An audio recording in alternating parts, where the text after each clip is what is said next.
بسم الله الرحمن الرحيم. بسم الله الرحمن الرحيم. السلام عليكم ورحمة الله وبركاته.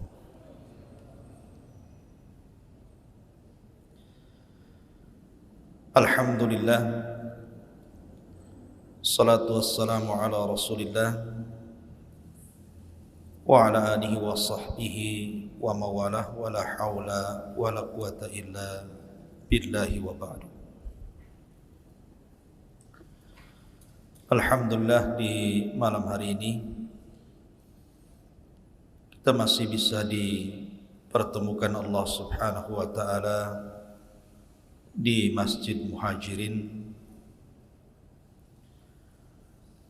Tentu sebuah majlis yang dibacakan padanya Al-Quran dan hadis-hadis Nabi sallallahu alaihi wasallam adalah seindah-indahnya majlis. Karena Nabi sallallahu alaihi wasallam yang bersabda, "Idza marartum birriyadil jannati fartau."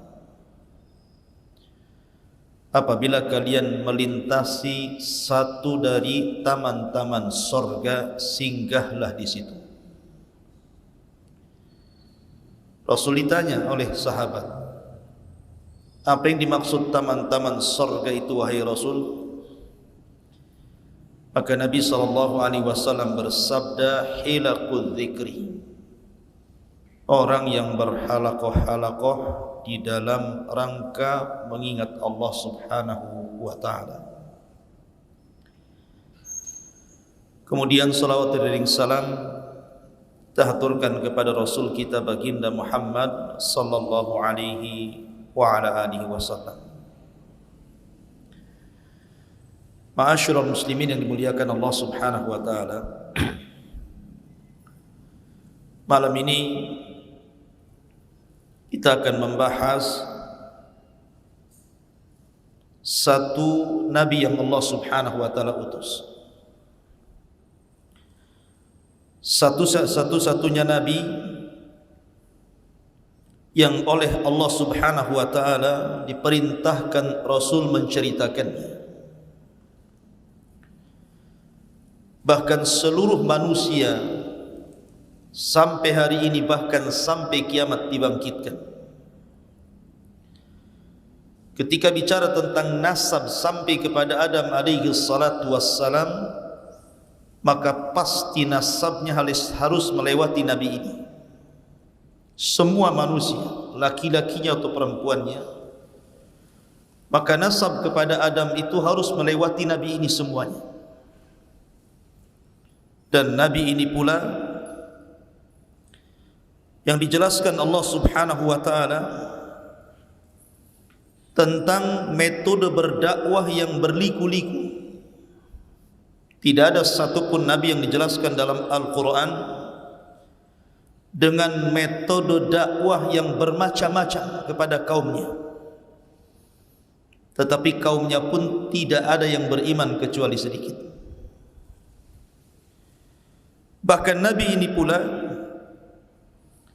yang diceritakan dalam Al-Quran satu-satunya disebutkan dengan anaknya yang kafir. Ya, di sana ada penyebutan Ibrahim dengan Ismail, akan tetapi kedua-duanya nabi.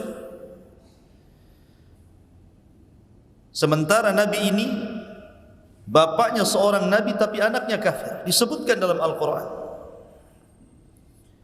Bahkan nabi ini pula yang kemudian pertama kali memberantas kesyirikan yang ada di alam semesta. Siapa nabi yang kita akan bahas? Nabi Nuh alaihi salatu wassalam. Nuh alaihi salatu wassalam di dalam Al-Quranul Karim panjang lebar Allah jelaskan. Bahkan ada satu surat khusus menjelaskan tentang dakwahnya, namanya Suratun Nuh. Bahkan juga dalam Suratul Hud dan surah-surah yang lainnya cukup lengkap Artinya bahwa Nabi ini betul-betul harus kita kenali siapa untuk diambil pelajaran dan ibrahnya.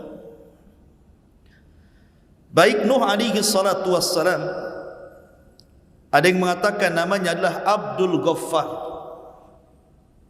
Nuh itu kunyah, karena Nuh itu diambil dari Nauh, artinya orang yang banyak menangis, sedih karena melihat kaumnya yang didakwahi tidak kunjung beriman, maka dia sepanjang malam menangis, maka disebut Nuh alaihi salatu wassalam.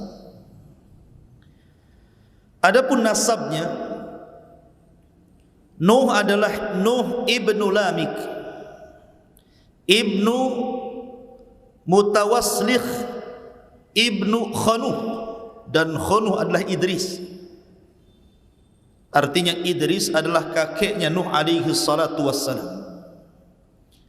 Ibn Yarid, Ibn Mahlail, Ibn Qainan, Ibn Anush, Ibn Shith, Ibn Adam alaihi salatu wassalam, Abul Basharil Ulah. Itulah nasabnya Nuh alaihi salatu wassalam. Dan di mukadimah saya sudah katakan bahwa seluruh manusia sepeninggal Nuh di zaman orang-orang sebelum Nuh dan juga di zaman Nuh alaihi salatu wassalam yang terkena azab, ketika itu tidak tersisa dalam perahu kecuali Nuh dan beberapa orang anak serta cucu dan menantu-menantunya saja. Sehingga manusia setelah peristiwa itu nasabnya kembali kepada Nuh alaihi salatu wassalam. Makanya Nuh disebut Abul Basharits Tsani, bapak manusia yang kedua, karena nasab kita semua sampai kepada Nuh. Antum juga Habib, tetapi keturunan Nuh, walaupun pesek. Ma'asyiral muslimin yang dimuliakan Allah Subhanahu wa taala.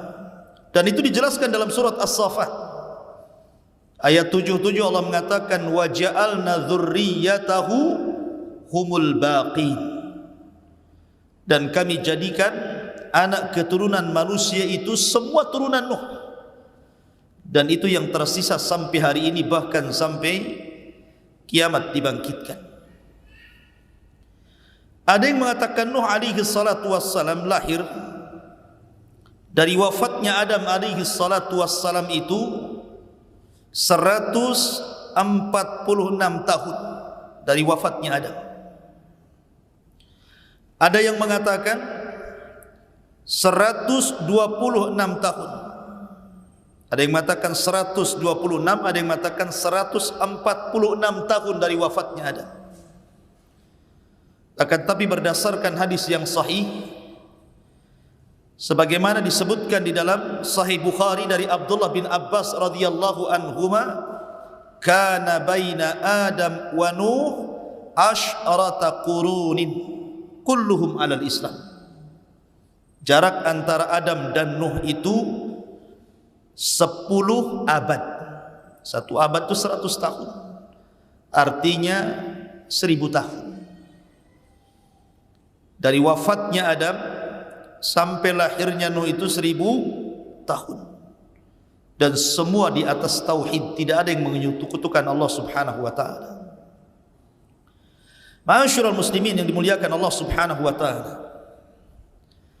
Dan sepakat para ulama berdasarkan hadis yang sahih tentang hadis syafaat bahwa Nuh adalah awwalur rusul, rasul yang pertama.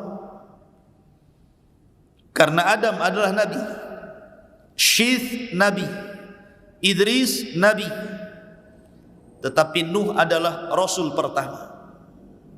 Kenapa? Karena Allah Subhanahu wa taala menyebutkan dalam surah Nuh, Allah mengatakan an anzir qaumaka, agar engkau memberikan peringatan kepada kaum wahai Nuh. Dan nadharah, peringatan itu karena ada sebuah penentangan terhadap Allah dan Rasulnya yang sangat besar. Makanya ketika Allah Subhanahu wa taala berfirman kepada Rasul, "Inna arsalnaka basyiran wa mubasysyiran wa nadhira." Sesungguhnya kami mengutus Anda wahai Muhammad basyirah, sebagai kabar gembira, wa mubasysyiran, dan menghabar gembirakan kepada orang lain, wa nadhira, dan memberikan peringatan. Jadi ada basyir, ada nadhir.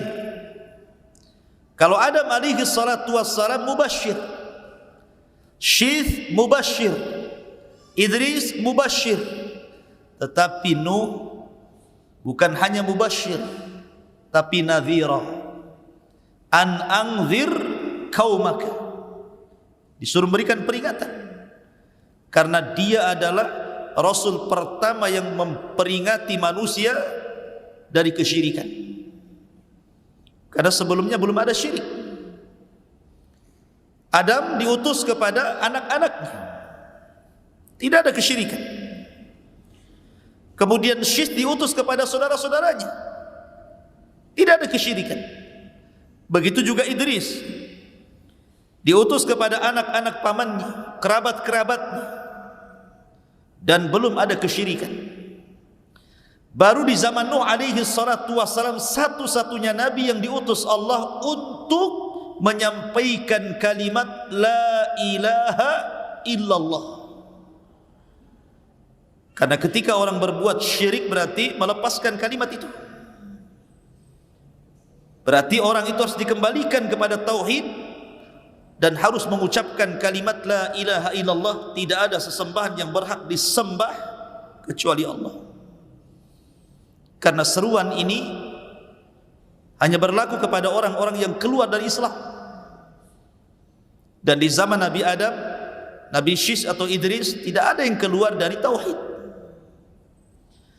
Ma'asyiral muslimin yang dimuliakan Allah Azza wa Jalla, maka dari sini berdasarkan hadis, fayatuna Nuhan fayaquluna ya Nuh innaka anta awwalar rusul ila ahlil ardi. Maka manusia ketika di padang mahsyar mereka berangkat kepada Nuh untuk meminta syafaat. Kemudian setelah mereka di hadapan Nuh, manusia pun mengatakan, ya Nuh anta awwalur rusul, engkau adalah awal rasul, rasul pertama yang Allah utus ke dunia. Ishfa' lana ila rabbik, berikan syafaat untuk kami kepada Tuhan. Dari sini menunjukkan bahwa Nuh adalah awal rasul. Karena sering saya ulang-ulang tentang kisah keluarga Wad, tentang kisah keluarga Wad. Disebut Wad itu karena manusia cinta kepada Wad itu. Dalam bahasa Arabnya Wad itu artinya cinta, mawaddatan wa rahmah kan itu. Karena orang-orang itu cinta kepada Wad, dan Wad itu masih kaumnya Idris sebelum Nuh alaihi salatu wassalam. Wad ini bukan nabi tetapi orang soleh. Karena di zaman itu ketika Idris meninggal dunia, tidak ada nabi lagi, sehingga hanya ada orang soleh saja yang mengajak manusia kepada kebaikan selama ditinggal para nabi. Rupanya Allah Subhanahu wa taala takdirkan Wad ini meninggal. Kemudian perjuangan Wad ini dilanjutkan oleh putranya yang namanya Suwa. Suwa pun dicintai manusia karena kebaikannya. Kemudian Suwa meninggal dunia, dilanjutkan perjuangan dakwahnya oleh putranya lagi namanya Yaghus. Putranya Wad yang lainnya namanya Yaghus. Kemudian Yaghus meninggal, perjuangan pun, dakwah pun dilanjutkan oleh anak Wad yang lainnya namanya Ya'uq. Sampai akhirnya ditutup dengan Nasr, masih putra Wad. Ketika Nasr meninggal, Wad tidak punya anak lagi. Manusia pun kehilangan. Disinilah syaitan iblis yang memang sejak zaman Adam alaihi salatu wassalam ingin menyesatkan Adam, tapi tidak bisa. Bahasa kitanya karena Adam sudah kapok begitu ya. Ketika di sorga diusir dari sorga karena memakan buah larangan akibat waswas syaitan. Maka ketika Adam diturunkan ke bumi, syaitan berusaha menggoda Adam. Adam tidak mau. Sudah cukup satu kali bermaksiat kepada Allah, sehingga dia berdoa kepada Allah Subhanahu wa taala, Rabbana zalamna anfusana wa illam taghfir lana wa tarhamna lanakunanna minal khasirin. Fataba alaihi innahu huwat tawwabur rahim. Allah pun menerima taubatnya. Sejak itu Adam tidak mau lagi bermaksiat kepada Allah, sehingga iblis tidak bisa mengkacau Adam, sehingga dia menunggu keturunannya. Lah ketika ada kesempatan untuk menyesatkan manusia dari jalan Allah, mengantarkan manusia kepada kesyirikan, di masa ketika meninggal keluarga Wad semuanya ini, baru kemudian syaitan berbentuk manusia saleh mendatangi kaumnya Wad ini dan mengatakan, tidakkah kalian rindu dengan Wad dan keluarganya? Maka manusia mengatakan tentu. Kemudian iblis yang menyamar sebagai orang saleh mengatakan, kenapa pula kalian tidak membuat patung? Patung keluarga Wad. Sehingga kalau kalian melihat patung itu, kalian akan dinostalgiakan. Bagaimana dulu Wad ahli salat, ahli zikir, ahli ibadah, ahli taat, sehingga kalian akan terangsang untuk melakukan itu. Akhirnya dibuatlah patung Wad, Suwa, Yaghus, Ya'uq, Nasr, ditempatkan di sebuah tempat khusus di ketinggian, sehingga kalau mereka lewat melihat patung-patung itu terangsang untuk beribadah, tapi tidak ada kesyirikan. Kemudian generasi pertama pembuat patung meninggal, datang generasi kedua. Syaitan datang lagi dan mengatakan, jauh-jauh kalian ziarah dari rumah kalian ke sini hanya untuk melihat Wad, patung-patung Wad. Kenapa kalian tidak memproduksi saja banyak-banyak? Letakkan patung itu di rumah-rumah kalian. Tak perlu lagi kalian datang kemari. Subhanallah, dia khutuwat syaitan namanya. Setan itu kalau menyesatkan orang selangkah-selangkah. Akhirnya diproduksi banyak-banyak, diletakkan di rumah-rumah orang itu. Generasi kedua meninggal, datang generasi ketiga, tidak tahu apa-apa maksudnya apa itu. Iblis datang lagi berbentuk orang saleh dan mengatakan, aku loh hidup di zaman bapak kalian, di zaman kakek kalian, di zaman orang yang membuat patung-patung ini. Tujuan mereka satu, mereka itu menyembah patung-patung itu dalam rangka mendekatkan diri kepada Allah. Dari sinilah terjadi kesyirikan pertama. Mulailah manusia menyembah Wad, patungnya Wad, patungnya Suwa, patungnya Yaghus, Ya'uq dan Nasr, sampai generasi berikutnya maka patung-patung itu dirubah menjadi patung-patung binatang. Ada yang mengatakan Wad itu patung manusia, Suwa itu patung kuda, kemudian Yaghus itu patung berbentuk harimau, kemudian Ya'uq dan Nasr itu berbentuk burung gitu ya. Jadilah kemudian disembah di mana-mana.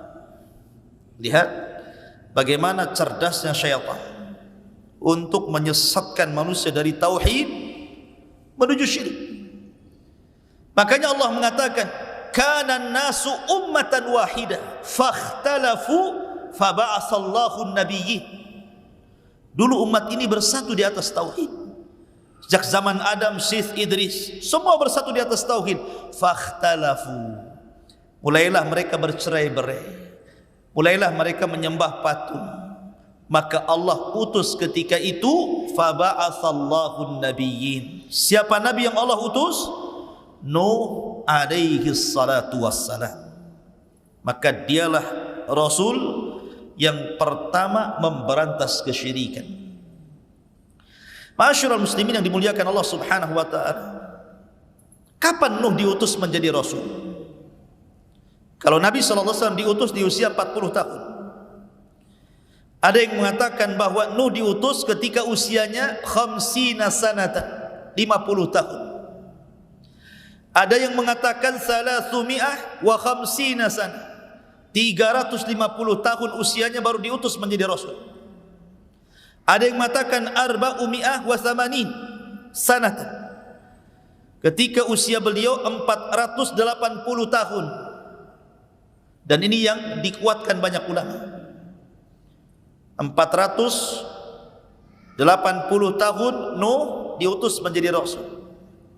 Ya, karena usia dakwahnya saja 950 tahun.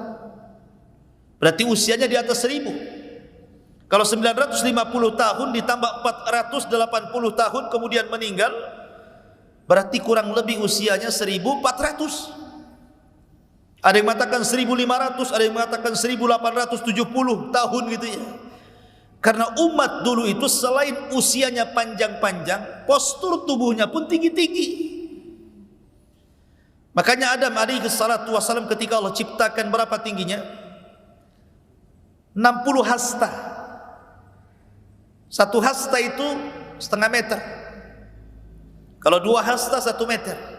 Kalau 60 hasta berarti 30 meter. Berapa nih tingginya masjid ini? Mungkin kalau Adam tidak bisa masuk masjid ini, pintunya kecil ya. Makanya kalau kita melihat peninggalan kaum Ad, kaum Samud yang sekarang masih ada itu, bangunan-bangunannya itu, pintunya tuh tinggi-tinggi tuh. Ada yang 10 meter, ada yang 20 meter itu. Menunjukkan bahwa orang dulu itu fisiknya pun tinggi-tinggi, badannya besar-besar, otomatis juga usianya panjang-panjang lah. Tetapi makin kesini makin posturnya makin kecil, makin kecil, makin kecil, ya usianya pun dikurangi sampai Rasul mengatakan a'maru ummati baina sittina wa sab'in. Usia umatku berkisar 60 sampai 70 tahun saja. Sedikit yang melewati itu. Ya. Ma'asyiral muslimin yang dimuliakan Allah Subhanahu wa taala. Adapun keluarganya, Nuh alaihi salatu wassalam itu memiliki 4 putra. Pertama namanya Syam, kemudian yang kedua namanya Ham, kemudian yang ketiga namanya Yafis. Syam, Ham, Yafis, ini semua mengikuti dakwah ayahnya, masuk Islam. Hanya satu yang Allah Subhanahu wa ta'ala takdirkan tidak ikut ayahnya, tapi ikut agama kaumnya, namanya Kan'an. Dia tidak ikut bapaknya. Kenapa? Karena pengaruh buruk ibunya. Makanya penting mencari pasangan itu yang baik. Karena kalau antum memiliki istri yang buruk akan mempengaruhi kepada keburukan anak antum. Lihat kepada istri Nuh alaihi salatu wassalam, satu-satunya, bahkan satu di antara 2 istri Nabi yang dijadikan percontohan kepada orang-orang kafir. Wa daraballahu mathala lilladzina kafaru imra'atah. Dan Allah jadikan permisalan terhadap orang-orang kafir 2 perempuan. Perempuan siapa? Imra'atu Nuhin wa imra'atu Lut.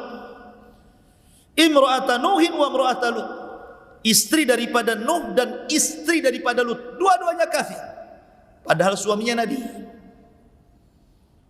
Maka karena keburukan akhlak istrinya Nuh, turun kepada Kan'an, turun kepada anaknya Kan'an, dua-duanya kufur. Subhanallah ya. Nuh diuji dengan istri dan 1 anaknya ini.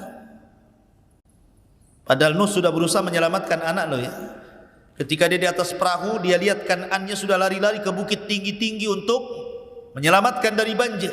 Nuh sudah berteriak, ya bunayyar kam ma'ana, anakku naik ke perahu, karena tidak ada yang selamat hari ini. Tapi anaknya mengatakan, sa'awi ilal jabal, hendak saya akan cari tempat yang paling tinggi. Memang sampai di mana banjir ini katanya. Tapi Nuh mengatakan, wahai anakku, tidak ada yang selamat hari ini. Pasti air ini akan melewati setinggi manapun gunung yang ada di sini. Subhanallah ikhwan, tidak ada yang selamat satupun, semua diratakan. Semua dibinasakan kecuali Nuh dan orang yang ada di perahu. Ma'asyiral muslimin yang dimuliakan Allah Azza wa Jalla. Adapun tentang masalah perahu Nuh alaihi salatu wassalam, Nuh alaihi salatu wassalam dijelaskan. Jadi ketika pada tanggal 10 dari bulan Rajab, berarti bulan Rajab kemarin, sekarang sudah masuk Sya'ban. Jadi Nuh alaihi salatu wassalam naik ke atas perahu. Maka mereka pun kemudian berada di atas perahu itu, ada yang mengatakan mi'ah wa khamsina yauman, 150 hari. Jadi Nuh berada di atas perahu itu 150 hari, diombang-ambing ombak sana sini gitu. Sampai akhirnya kapal itu bersandar di Bukit Judi Irak selama 1 bulan.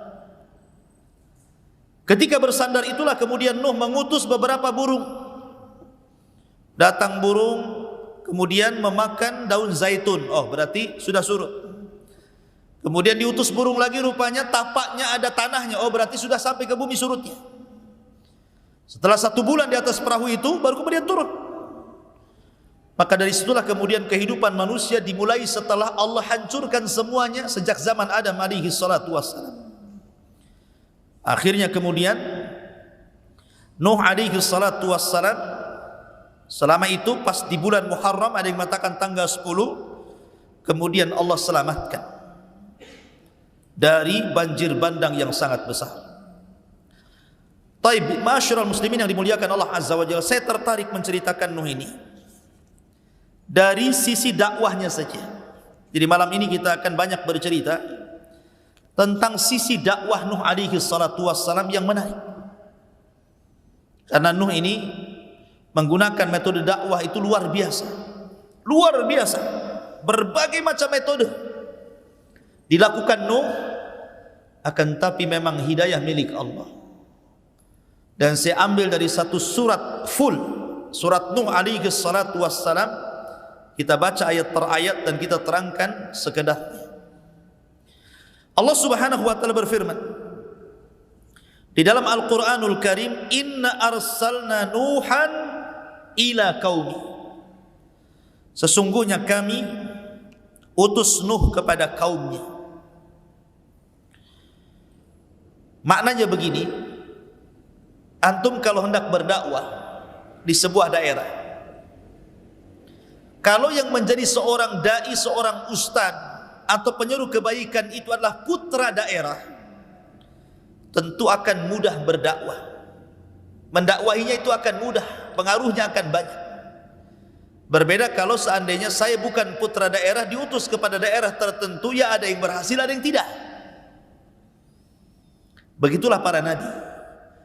Kalau nabi diutus itu biasanya diambil dari kaum yang akan didakwahinya. Makanya Allah Subhanahu wa taala mengatakan wa ila adin akhahum Hud, dan kepada kaum Ad saudara mereka diutus Hud.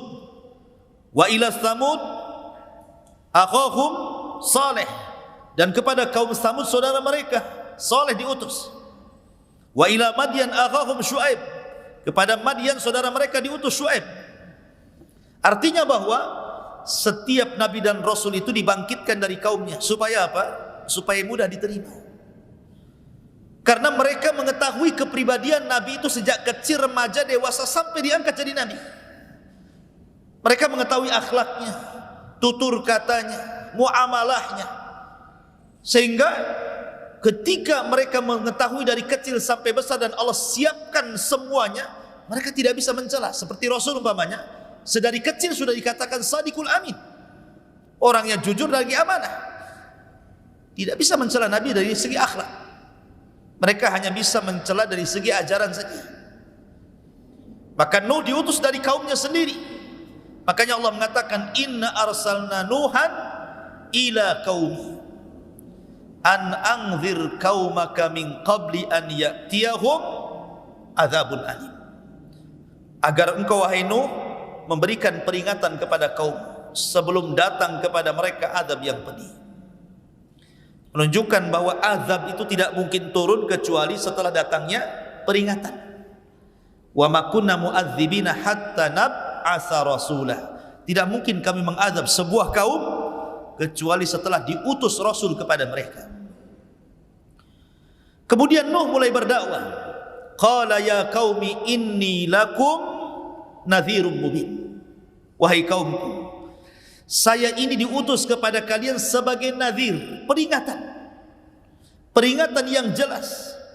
Ani'budullaha wattaquhu wa ati'un. Sembahlah Allah, bertakwalah kepada Allah dan taati perintahku. Maka kalau 3 perkara ini kalian lakukan, maka Allah akan berikan 2 keistimewaan kepada kalian. Kalau kalian mau menyembah Allah, mentauhidkan Allah dan meninggalkan patung-patung Wad, Yaghus, Ya'uq, Suwa dan Nasr itu, kemudian kalian takut kepada Allah dan kalian mentaati semua perintahku, karena tidak mungkin aku perintahkan kecuali dari Allah, maka kalian akan diberikan 2 keistimewaan. Apa itu? Yaghfir lakum min dzunubikum. Pertama, Allah akan ampuni dosa-dosa kalian. Yang kedua, wa yuakhirkum ila ajalin musamma. Allah akan panjangkan umur kalian. Allah akan panjangkan umur kalian. Jadi kalau kalian mau meninggalkan patung-patung itu, mentauhidkan Allah, bertakwa kepada Allah, taat kepada perintahku, ku jamin dosa kalian yang dulu-dulu, kesyirikan kalian itu, Allah akan ampuni.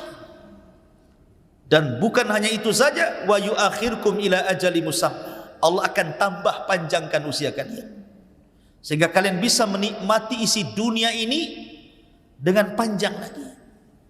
Inna ajalallah idza ja'ala yu'akhkhar law kuntum ta'lamun. Karena ketentuan Allah itu kalau datang tidak mungkin digeser, kalau kalian tahu. Masyarul muslimin yang dimuliakan Allah Subhanahu wa taala, lah Nuh alaihi salatu wassalam ini, beliau bukan hanya sekadar berdakwah sebagaimana dakwah kita hari ini gitu. Seorang pendai yang berdakwah hari ini yang hanya mungkin mengambil seminggu sekali, atau pagi saja, atau malam saja, tidak. Nuh itu semua waktu dipakainya untuk berdakwah. Mau siang, mau malam, tidak peduli. Dan itu diceritakan oleh Nuh sendiri. Dalam Al-Quran, Qala Rabbi inni da'autu qaumi layla wa nahara. Ya Rabb, sesungguhnya aku mendakwai kaumku siang dan malam. Subhanallah. 950 tahun berdakwah kepada kaumnya siang dan malam. Bukan hanya siang saja, malam pun didakwahi. Bukan hanya itu saja, falam yazidhum du'ai illa firara. Tetapi apa yang terjadi? Usaha Nuh, mungkin bahasa kitanya kurang banyak berhasil, karena tidak menambah kepada mereka dari dakwahku, kata Nuh, illa firara, kecuali mereka lari, tidak mau mendengarkan. Seperti apa sikap kaumnya itu? Allah mengatakan, wa inni kullama da'autuhum litaghfira lahum ja'alu asabi'ahum fi adhanihim wastaghshaw thiyabahum wa asarru wastakbaru istikbar. Dan saya setiap kali mendakwahi mereka kaumku, kata Nuh, agar mereka meninggalkan patung-patung itu, kesyirikan mereka, dan meminta ampun kepada Allah Azza wa Jalla. Apa yang terjadi? Kalau bisa semua jari ini, telunjuk ini masuk ke dalam telinganya, lubang telinga. Kalau bisa semua masuk, masukkan semuanya. Ketika Nuh apabila mendakwai kaumnya, kemudian mulai masukkan jarinya ini ke dalam lubang telinganya, mulai dia pakai isyarat. Pakai isyarat, karena kalau ngomong kan nggak didengar. Gimana didengar? Wong ini telinganya sudah ditutup. Terpaksa pakai isyarat. Kayak orang bisu gitu ya, pakai isyarat gitu. Mungkin satu-satu gitu. Gitu ya. Lah setiap kemudian Nuh, bayangkan, mulai dari bicara, setelah itu mereka menutup kuping, maka Nuh pakai isyarat. Ketika Nuh merubah dakwahnya dari bicara ke isyarat, akhirnya wastaghshaw thiyabahum. Mereka pun tidak mau melihat isyarat telunjuk-telunjuk Nuh, diambilnya baju, ditutup wajahnya. Anda bisa bayangkan. Cukup wa asarru. Kalau Nuh bicara, mereka pun bicara. Coba bayangkan, saya sedang berdakwah kepada antum seperti ini, atau ngobrol semuanya. Siapa yang tahan duat seperti ini? Atau ketika saya berbicara, tiba-tiba antum ambil handphone diletakkan pula di telinga antum. Atau kemudian mengambil pakaian ditutupnya wajah antum gitu kan. Siapa yang sabar seorang ustaz, seorang dai menghadapi kaum yang seperti ini coba? Enggak ada. Saya jamin semua ustaz kalau dihadapkan dengan kaum seperti ini pasti resign jadi ustaz. Saya berhenti saja jadi ustaz. Karena sudah melampau kan gitu. Bicara ditutup telinga, pakai isyarat ditutup wajah. Mulai dilantangkan bicaranya, mereka malah teriak-teriak. Wastakbaru istikbara, makin congkak sombong, menolak kebaikan. Summa inni da'autuhum jihara, summa inni a'lantu lahum wa asrartu lahum israra. Oh, boleh jadi mungkin ada di antara kaum Nuh itu ada yang ingin masuk ke dalam Nuh tetapi takut. Kan ada tuh umpamanya seperti di zaman Nabi kan ada dakwah namanya dakwah sirriyah, ada dakwah jahriyah kan. Ada dakwah sirriyah, door to door bahasa kitanya. Dari pintu ke pintu, tidak ramai di depan manusia. Ada dakwah jahriyah, terang-terangan. Tapi ada kemudian sahabat Rasul yang ingin masuk Islam tapi takut, menyembunyikan keislamannya. Makanya ketika permulaan Islam datang Abi Dzar Al-Ghifari, Jundub ibn Junadah ingin masuk Islam. Kemudian setelah masuk Islam kata Rasul, "Uktum islamak." Sembunyikan keislaman. Jadi ada beberapa sahabat yang menyembunyikan keislaman. Maka boleh jadi mungkin kalau saya terang-terangan kata Nuh, ada yang ingin masuk kepada dakwahku, takut mereka. Maka Nuh pakai metode dengan cara apa? Door to door. Makanya kemudian Allah mengatakan, "Summa inni da'autuhum jihara." Kemudian aku berdakwah terang-terangan. "Summa inni a'lantu lahum." Dan aku tampakkan dakwahku kepada mereka, "Wa asrartu lahum israra." Dan aku juga terkadang menyembunyikan dakwah kepada mereka. Supaya kalau ada yang ikut diriku itu tidak takut dengan yang lain, bolehlah menyembunyikan keislamannya dulu. Sampai seperti itu Nuh itu. Ma'asyiral muslimin yang dimuliakan Allah Azza wa Jalla. Kemudian Nuh alaihi salatu wassalam mengatakan, "Faqultu astaghfiru rabbakum innahu kana ghaffara." Lihat metode dakwah Nuh alaihi salatu wassalam. Siang, malam enggak kenal lelah. Kemudian jihar, israr, terang-terangan, sembunyi-sembunyi. Kemudian dengan thariqah targhib. Ini targhib namanya. Targhib itu sama dengan memberikan kabar gembira. Jadi Nuh alaihi salatu wassalam pertama tidak menakut-nakuti dulu dia. Jadi metodenya memberikan kabar gembira. Apa kata Nuh?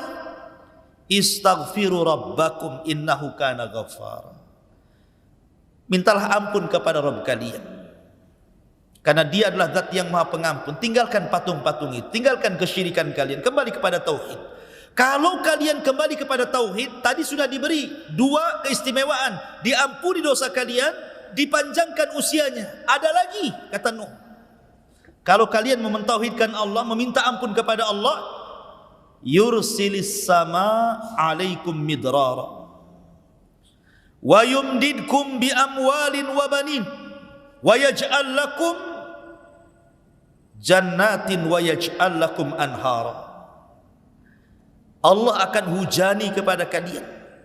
Kalian tidak mungkin paceklik, tidak mungkin kekeringan. Akan ada hujan yang membasahi tanah-tanah kalian untuk minum dan untuk ternak dan untuk berkebun kalian. Cukup tidak, wa yumdidkum bi amwal, dan Allah akan perbanyak harta kalian, wa banin, dan keturunan kalian.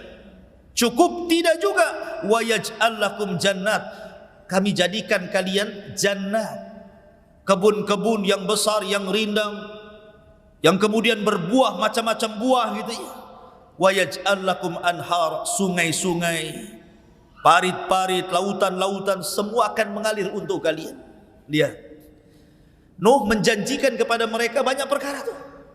Asal kalian tobat, beriman kepada Allah, mentauhidkan Allah, istighfar kepada Allah, Allah ampun dosa kalian, Allah akan panjangkan usia kalian, Allah berikan hujan kepada kalian, Allah perbanyak harta dan keturunan kalian, Allah suburkan kebun kalian, bahkan Allah akan berikan sungai-sungai dan air-air yang bermanfaat kepada kalian.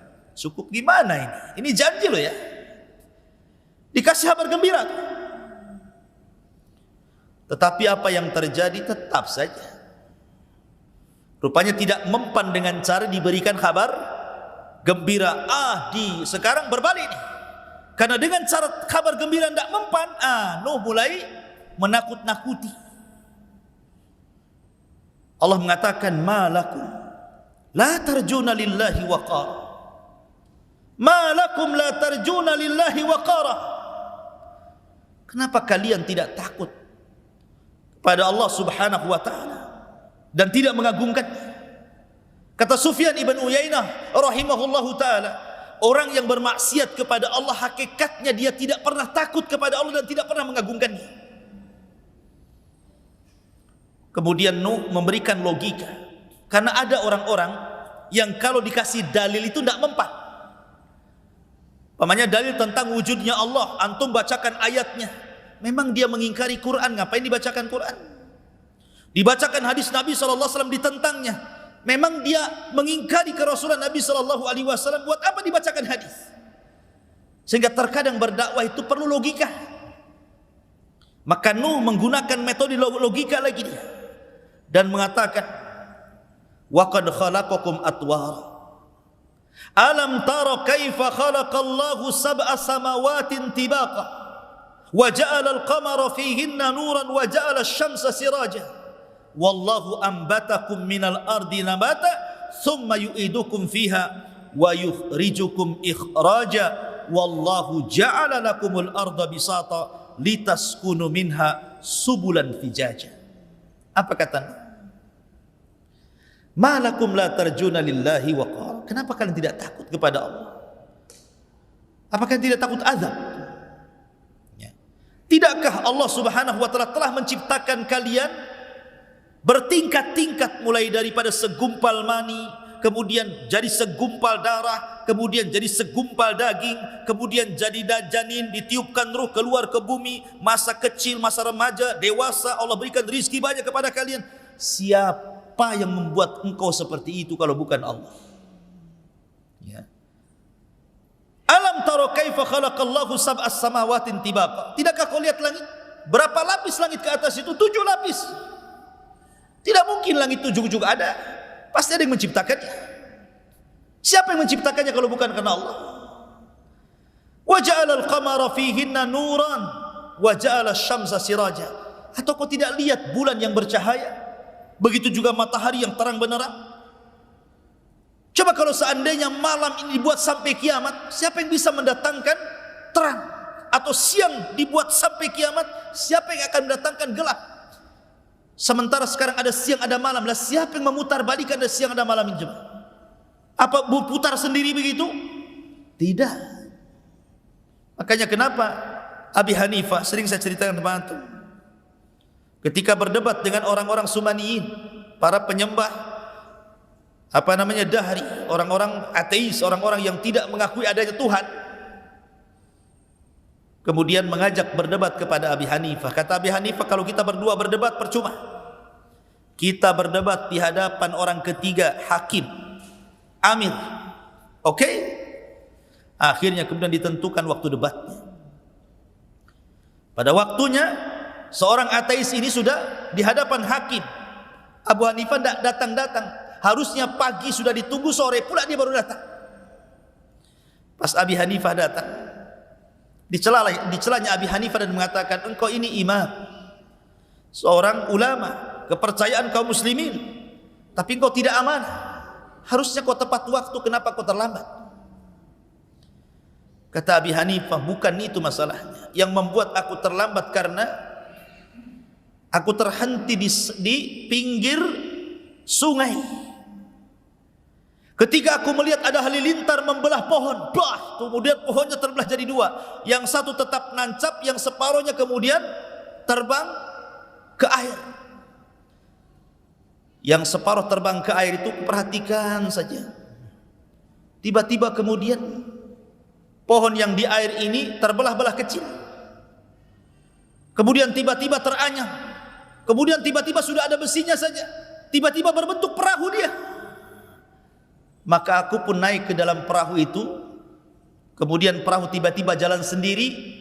Dan akhirnya akulah sampai ke sini katanya. Baru sampai aku ke sini. Maka sang ateis mengatakan, kadzabta, dusta kamu. Mana bisa perahu ujug-ujug jadi gitu. Ya harus diserut dulu, kan gitu ya, dirangkai dulu, dipaku dulu, ujug-ujug jadi gitu aja perahu gitu kan. Berarti kata Abi Hanifah, kalau perahu saja tidak mungkin tiba-tiba jadi perahu dari batang kayu, apakah alam semesta ini tiba-tiba ada? Yang kecil saja harus ada yang membuat, masa langit dan bumi nggak ada yang membuat? Bahasanya kan seperti itu, ya kan? Masyarul muslimin yang dimuliakan Allah Azza wa Jalla. Wallahu ambatakum minal ardi nabata. Dan Allah yang menumbuhkan kalian dari bumi, untuk kalian dari bumi nabat, tumbuh-tumbuhan, sayur-sayuran, macam-macam. Tsumma yu'idukum fiha wa yukhrijukum ikhraja. Kemudian Allah kembalikan kalian, maksudnya Allah wafatkan kalian, wa yukhrijukum ikhraja, kemudian Allah keluarkan dan bangkitkan kembali pada hari berbangkit nanti. Wallahu ja'ala lakumul arda bisata. Dan Allah telah jadikan bumi ini terhampar sehingga kita bisa berjalan dengan tenang. Ya. Litaskunu fiha, litaskunu minha, agar engkau bisa tinggal di bumi yang datar itu, subulan fijaja, bahkan bisa berjalan ke sana kemari. Ini namanya dalilul akli, namanya dalil akal tentang wujudnya Allah Subhanahu wa taala. Karena mereka menyebutkan Allah. Maknanya begini, Nuh itu mau mengatakan seperti ini sebenarnya. Apakah yang menciptakan langit dan bumi itu Tuhan ini, Wad, Yagus, Ya'uq yang kalian sembah ini, ataukah Allah? Atau yang menumbuhkan tumbuh-tumbuhan ini, patung-patung kalian, ataukah Allah? Nah gitu maksudnya. Jadi diajak secara logika gitu ya. Tetapi memang kaumnya adalah kaum yang degil, ikhwan. Tak juga dapat hidayah. Enggak ada dapat hidayah. Sehingga Nuh alaihi salatu wassalam mengatakan, Rabbi innahum asawni wattaba'u ma lam yazidhu maluhu wa waladuhu illa khasara. Qala Nuh, berkata Nuh, ya Rabb, kaumku tidak menerima dakwahku, mereka justru bermaksiat kepadaku, dan mereka justru mengikuti orang yang memiliki harta dan anak yang tidak manfaat untuk mereka. Mereka lebih memilih para pembesar, orang-orang kaya. Kalau mereka yang ngomong didengar, kalau aku yang ngomong tidak didengar. Wa makaru makran kubbar, bahkan bukan hanya itu saja, mereka sudah buat makar ya Rabb. Dan mereka mengatakan, la tadharunna alihatakum, jangan kalian gubris usapan si Nuh itu. Jangan kalian tinggalkan patung-patung ini, Wad, Suwa, Yagus, Ya'uq, dan juga Nasr. Wa qalu la tadharunna alihatakum wa la tadharunna waddan wa la suwa'an wa la yaghutha wa ya'uq wa nasra. Jangan kalian dengarkan ucapan si Nuh itu. Tetap kalian harus menyembah patung-patung ini. Jangan kalian tinggalkan Wad, Suwa, Ya'uq, Nasr. Wa qad adallu katsiran wa la tazididz zalimina illa dhilala. Dan sungguh mereka sudah sesat dengan kesesatan yang banyak sekali, dan tidaklah orang-orang zalim itu menambah kecuali kesesatan saja. Maka apa yang terjadi? Mimma khati'atihim ugriku fa udkhilu naran falam yajidu lahum min dunillahi ansar. Karena kesalahan mereka tidak menerima dakwah Rasul, mereka pun ditenggelamkan, dan pada hari kiamat mereka akan dimasukkan ke dalam neraka, dan mereka tidak memiliki penolong di hadapan Allah Azza wa Jalla. Bahkan Nuh alaihi salatu wassalam mendoakan siapapun yang ingkar kepadanya untuk jangan hidup di bumi. Itu doanya Nuh. Apa kata Nuh? Qala Nuhu rabbi la tadar alal ardi minal kafirina dayyara. Nuh berkata, ya Rabb, jangan kau hidupkan satu jiwa orang kafir pun di muka bumi. Oh, yang keduanya, jangan ada yang hidup satu pun. Innaka intadarhum, apa alasannya? Jika kau biarkan mereka hidup atau keturunan mereka hidup, yudillu ibadak wala yalidu illa fajiran kafara, pasti akan menyesatkan hamba-hambamu ya Rabb, dan mereka tidak akan melahirkan kecuali anak yang jahat dan kafir saja. Percuma, matikan semua saja. Maksudnya seperti itu. Makanya kenapa surah Nuh itu dia jatuh setelah surah Al-Waqiah kan? Sa'ala sa'ilun bi'adzabin waqi'. Ya. Sa'ala sa'il, ada orang yang bertanya tentang siapa? Tentang azab yang akan terjadi. Lah yang pertama meminta azab itu siapa? Nuh. Meminta azab. Karena di zaman itu tidak ada yang meminta azab seperti Nuh. Dialah yang pertama meminta azab untuk ditimpakan kepada kaumnya. Adam tidak, Sis tidak, Idris tidak ada. Baru Nuh, sa'ala sa'ilun bi'adzabin waqi'. Dia yang meminta azab itu. Ya Allah, berikan azab kepada mereka. Allahumma inni maglubun fantasir. Inni maglubun fantasir. Aku sudah dikalahkan. Ya. Fantasir, mintalah pertolongan ya Rabb. Maka Allah Subhanahu wa taala mengatakan fa fatahna alaihi abwabas sama wa fajjarnal arda uyunan faltaqal ma ala amrin qad qudir. Maka kami belah langit, dihujani hujan yang deras, kami belah bumi, datang air dari bawah, bersatulah air langit dan bumi, kemudian menjadi banjir bandang dicampur dengan tufan, akhirnya melantakkan seluruh kaum Nuh alaihi salatu wassalam. Dari situ Nuh berdoa, Rabbighfirli wali walidayya waliman dakhala baitiya mu'minan walil mu'minina wal mu'minat wala tajididz zalimina illa tabara. Ya Rabb, ampuni aku, ampunilah kedua orang tuaku, dan ampunilah orang-orang yang masuk ke rumahku, baik dia mukmin laki-laki atau perempuan, dan jangan kau tambah bagi orang-orang zalim kecuali kehancuran ya Rabb.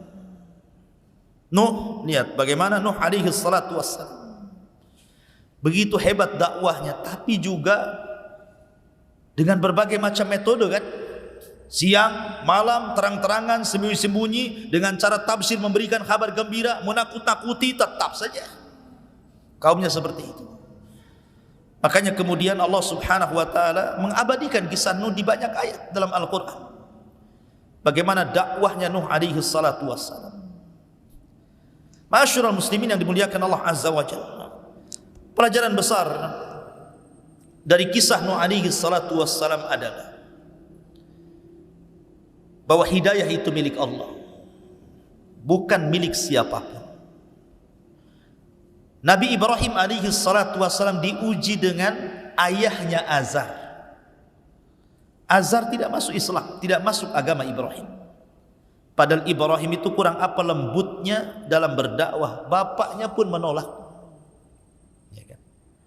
Nuh dan Lut tidak mampu mendakwai orang yang paling dekat dengan dia, yang satu kamar setiap malam, istri mereka, bahkan anak mereka Kanaan. Kemudian Nabi Yusuf alaihi salatu wassalam tidak bisa mendakwai saudara-saudaranya, bahkan yang mencelakakan Yusuf saudara-saudaranya juga, walaupun kemudian belakangan bertobat kepada Allah Azza wa Jalla.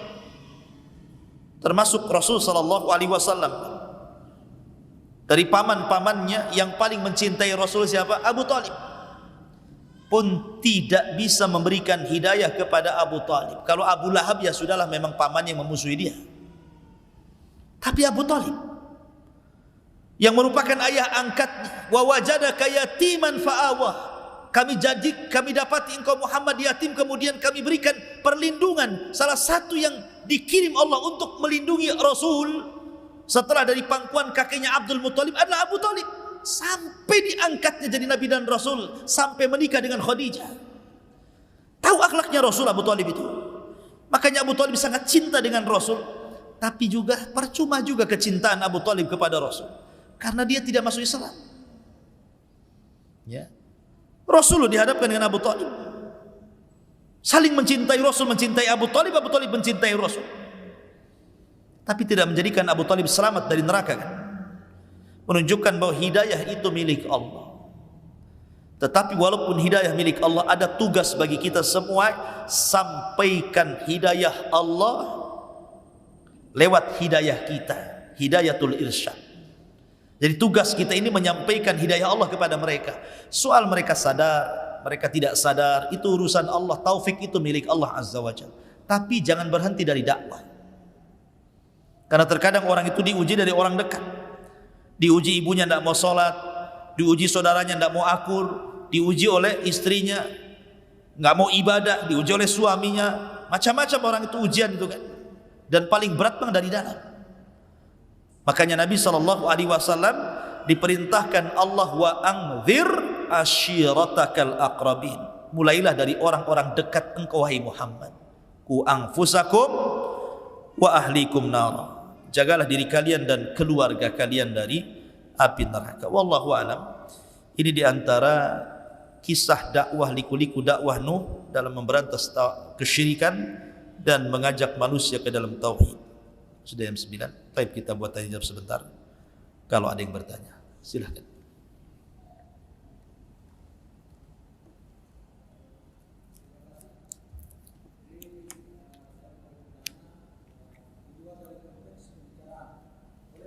Boleh.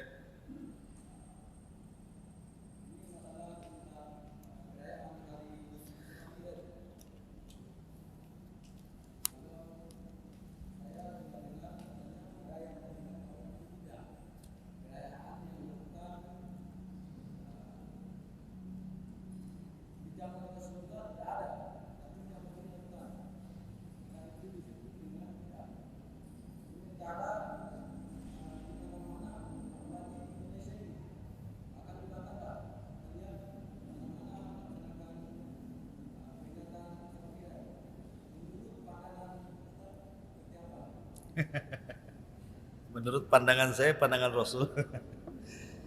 Iya. Bismillahirrahmanirrahim. Sebenarnya kalau kita mengacu kepada peristiwa Isra Mi'raj itu, tidak dijelaskan bulannya. Maksudnya tidak ada bulan yang tetap kapan peristiwa itu terjadi, apalagi tahunnya. Tahunnya justru diperselisihkan. Ada yang mengatakan 1 tahun sebelum hijrah, ada yang mengatakan 1,5 tahun sebelum hijrah gitu ya. Allahu a'lam kapan, termasuk bulannya. Ada yang mengatakan bulan Dzulqa'dah, ada yang mengatakan bulan Rajab, ada yang mengatakan bulan Rabiul Awal.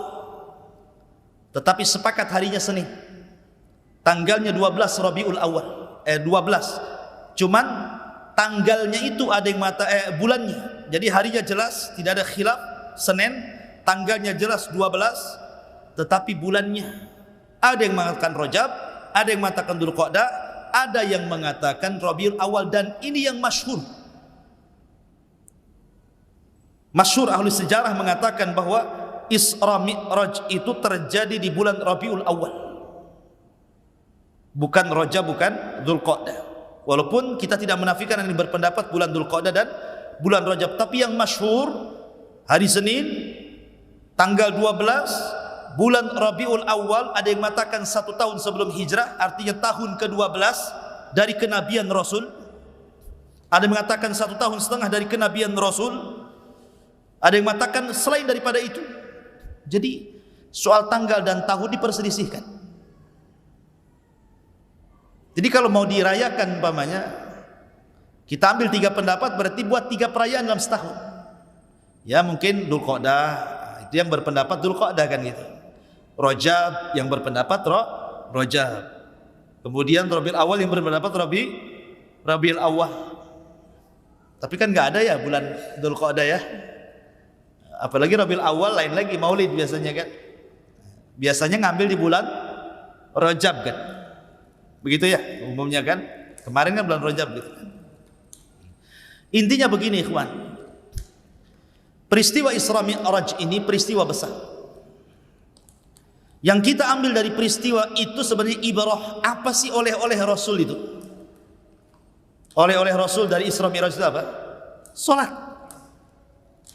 Betapa banyak orang-orang yang tidak salat, tapi kalau ada perayaan Isra Mi'raj datangnya. Habis menyelesaikan perayaan Isra Mi'raj pulang, sholat lagi enggak dia? Tetap aja enggak sholat kan? Berarti dia tidak mengambil ibrah dari peristiwa itu. Hanya rutinitas, hanya untuk dirayakan, tapi tidak diambil pelajarannya, kan begitu. Yang paling penting kan bukan merayakannya, tetapi mengambil ibrah daripada peristiwa itu. Bahwa dalam peristiwa itu ada perintah sholat. Dan solat itu satu-satu ibadah yang diwajibkan di langit. Satu-satunya ibadah yang tidak ada perantara Jibril. Satu-satunya ibadah yang menentukan muslim dan kafirnya orang. Penting. Ya. Jadi yang penting itu mengambil ibrah pelajaran, apalagi peristiwa ini tercantum di dalam Al-Quran. Isra tercantum dalam surah Isra itu sendiri. Mi'raj tercantum dalam surah An-Najm. Jadi Quran menjelaskan itu. Apalagi hadis-hadis Nabi kan gitu. Maka saya nasihatkan, ambillah pelajaran dari peristiwa itu, bukan membesar-besarkan masalah peringatannya. Ambil ibrahnya sebanyak-banyaknya di situ. Karena banyak pelajaran dari peristiwa itu untuk memperbaiki kehidupan kita dan masyarakat kita. Karena banyak peristiwa itu. Mulai dari berjalannya Rasul dari Haram ke Masjidil Aqsa, macam-macam peristiwa terjadi. Apalagi dari Aqsa ke Sidratil Muntaha turun lagi, macam-macam terjadi. Kemudian balik ke Mekah setelahnya, macam-macam terjadi. Lah harusnya yang dipelajari itu peristiwa-peristiwa itu. Ya, karena dalam sebuah peristiwa itu pasti ada pelajaran besar. Apalagi dicantumkan dalam Quran, dalam sunnah Nabi, dan itu sesuatu yang ma'ruf. Peristiwa yang mustahil tetapi menjadi mungkin karena kuasa Allah. Dan ini sebuah pelajaran bahwa dalam beragama itu jangan pakai logika. Karena peristiwa ini tidak masuk logika. Masuk logika peristiwa ini? Tidak masuk. Gimana dalam separuh malam bisa melakukan perjalanan sehebat itu kalau bukan karena kuasa Allah Azza wa Jalla? Ya. Karena tidak semua agama itu masuk logika, maka cukuplah kita sami'na wa ata'na sajalah. Kita mendengar, kita taat apa yang diperintahkan Allah dan Rasulnya. Wallahu a'lam.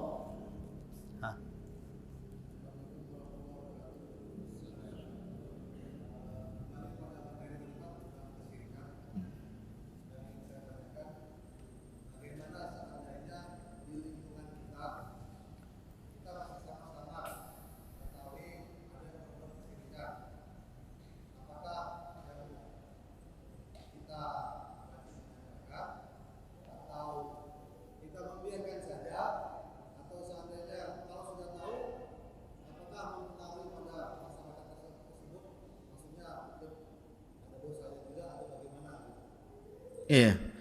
Rasul mengatakan, man ra'a minkum munkaran falyughayyir bi yadihi, fa illam tastati fa bi lisani, fa illam tastati fa bi qalbihi, wa dzalika adhaful iman. Apabila engkau melihat kemungkaran, tidak ada yang lebih mungkar di permukaan bumi melebihi kesyirikan. Tidak ada yang lebih mungkar melebihi kesyirikan. Maka apabila melihat kesyirikan berarti melihat kemungkaran. Falyughayyir bi yadihi. Kalau Anda selaku RT, kemudian di RT antum ada pohon yang disembah, ambil gergaji besi, tumbangkan pohon itu. Kalau punya kemampuan, kekuasaan. Ini wilayah RT saya, jangan ada kesyirikan. Ini sembah, masih nyembah pula pohon, saya tebang di besok pohon. Punya kuasa. Siapa yang berani sama antum RT-nya di situ? Oh, enggak bisa Ustaz.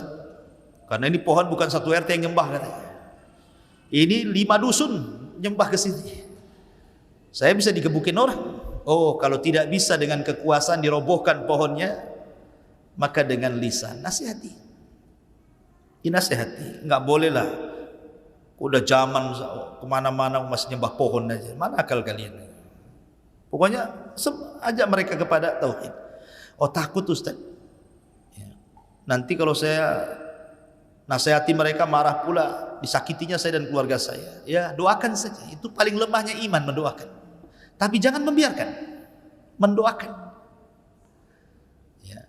Dan kalau seandainya ada mungkin selain antum yang berusaha untuk mencegah kemungkaran itu, dukung dengan doa. Dukung dengan doa. Jangan pula menghalang-halangi. Sudahlah, biarin sajalah, mereka nyembah-nyembah, biarin aja mereka. Jangan pula antum mengatakan seperti itu. Karena di masyarakat ini ada 3 kelompok biasanya. Pelaku maksiat, orang yang mencegah maksiat, dan yang ketiga orang yang menghalangi kepada orang yang menghalangi maksiat.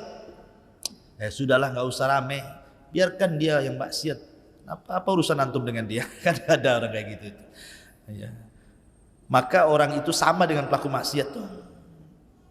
Karena membiarkan kemaksiatan berlangsung. Sebab kalau antum diam dan tidak ada yang bicara tentang itu, kapan manusia tahu yang hak dengan yang batil? Dan kalau tetap diam kemudian sampai Allah turunkan azab, jangan salahkan. Wattaqu fitnatal la tusibanna alladziina zalamu minkum khassah.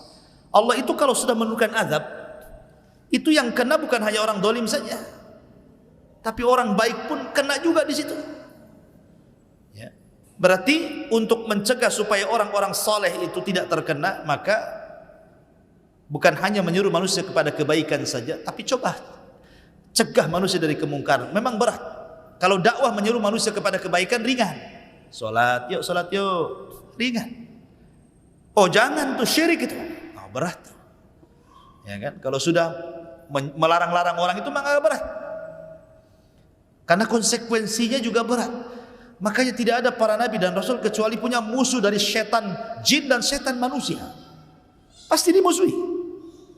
Makanya Waraqah ibn Naufal mengatakan kepada Rasul ketika berjumpa pertama dengan Jibril sehingga ketakutan akhirnya minta diselimuti Khadijah, akhirnya Khadijah membawa kepada Waraqah ibn Naufal.